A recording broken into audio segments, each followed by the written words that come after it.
Okay, so I need to be honest with you about something. I'm Sarah.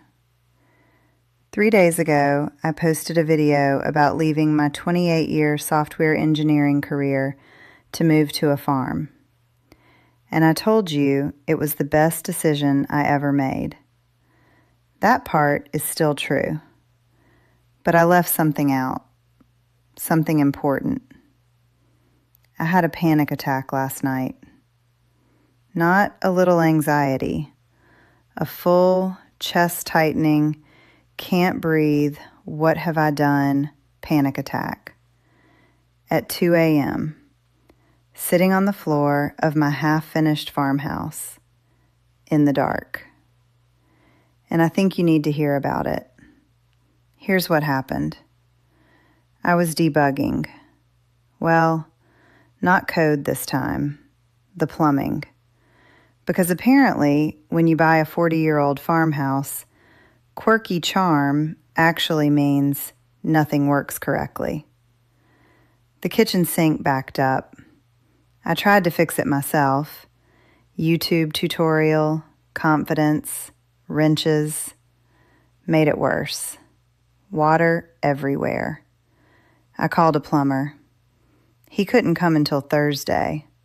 It was Monday. And that's when it hit me. In my old life, if something broke, I called maintenance or IT.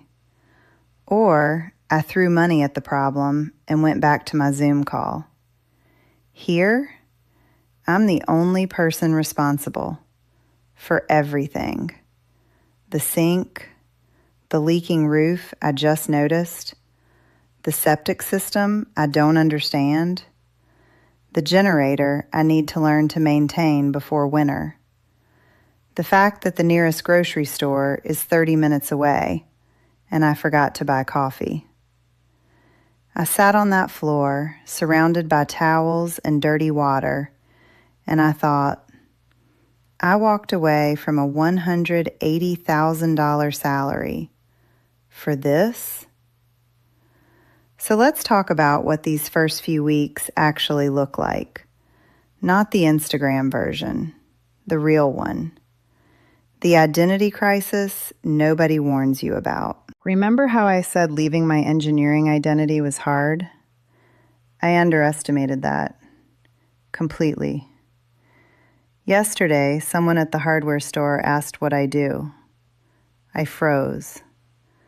My brain wanted to say software engineer because that's what I've said for 28 years. But that's not true anymore. So I said, I'm figuring that out. He looked at me like I had two heads. Here's what I'm learning. Your job title isn't just what you do. It's how people categorize you. It's how you introduce yourself. It's your answer to, so what do you do? At every social gathering for 3 decades. Without it, you're undefined. And our culture is really uncomfortable with undefined. I catch myself wanting to name drop companies I worked for, technologies I specialized in, projects I shipped, because that's my credibility. That's my proof that I'm not just aimless.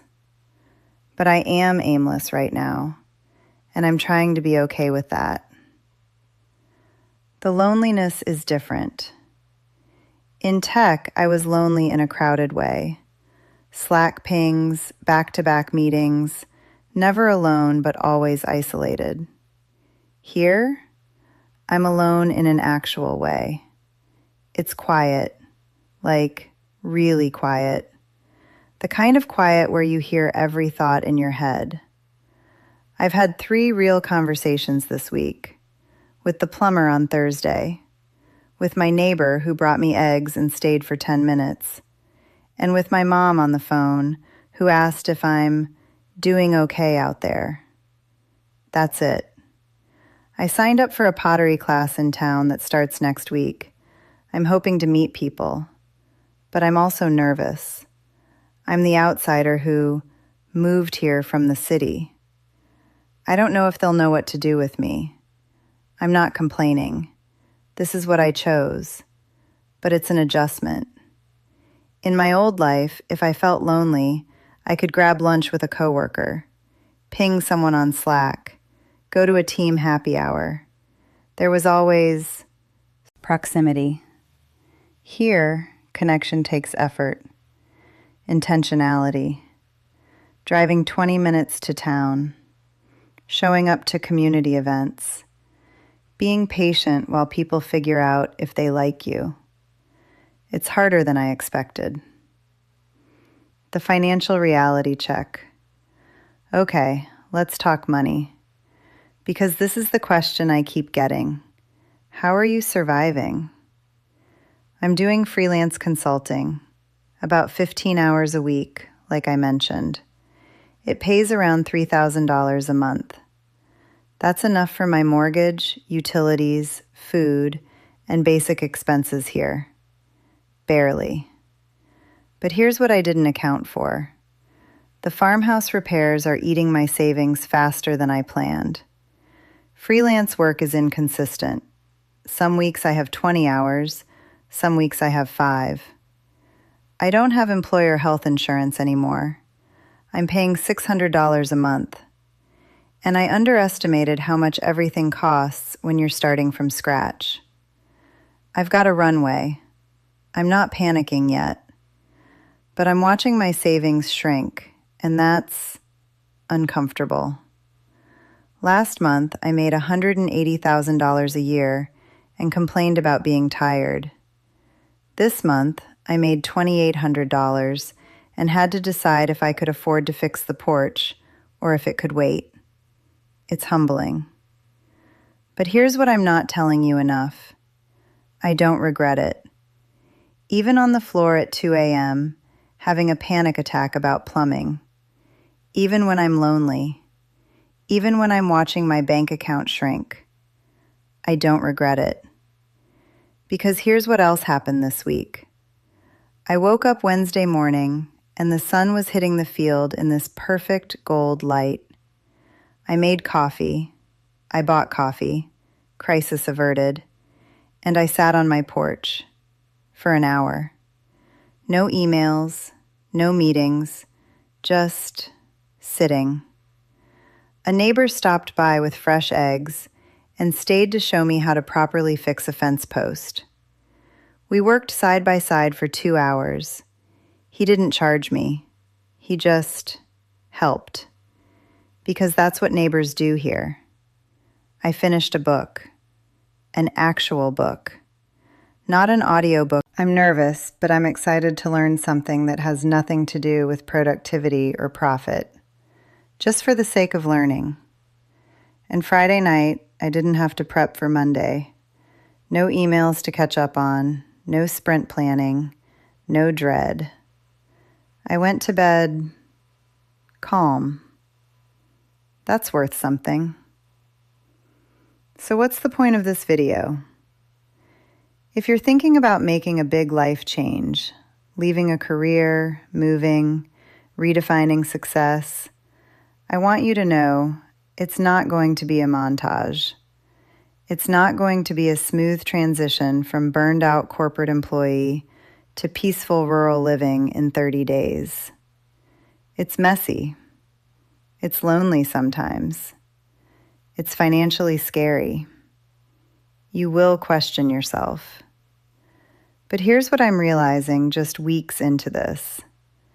Discomfort isn't the same as a mistake. I spent 28 years in a career that was slowly hollowing me out. I was comfortable. I was successful. And I was miserable.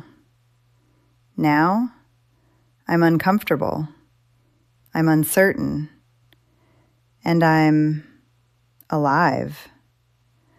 That panic attack on the floor, it wasn't regret. It was growth. It was my brain trying to reconcile who I was with who I'm becoming. And I'm okay with that. Here's my advice if you're early in your own transition. 1, give yourself permission to struggle. You're not failing. You're adjusting. 2. Build a financial cushion bigger than you think you need. Then add 30% more. Surprises are expensive. 3. Find your people. Even if it's just one person, even if it takes time, isolation will eat you alive. 4. Let go of the timeline.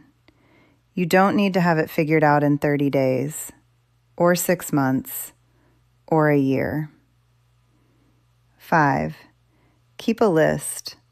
On the hard days, write down why you left. I have mine on my fridge. Some days I need to read it. Final thought. I left my software engineering career because staying was killing me slowly. Leaving is scaring me quickly. But I'd rather be scared and alive than comfortable and numb. That's the trade-off. And just a few weeks in, I'm still choosing this. Thanks for being here. I know this video was heavier than the last one, but I promised you the real story. This is it. If you're on your own journey or thinking about it, drop a comment. Let's talk about the messy parts, the real parts, the parts nobody posts about. And if you want to follow along, the good days and the hard ones, hit subscribe. I'll keep showing up honestly. Take care of yourself. And remember, the discomfort might be the point.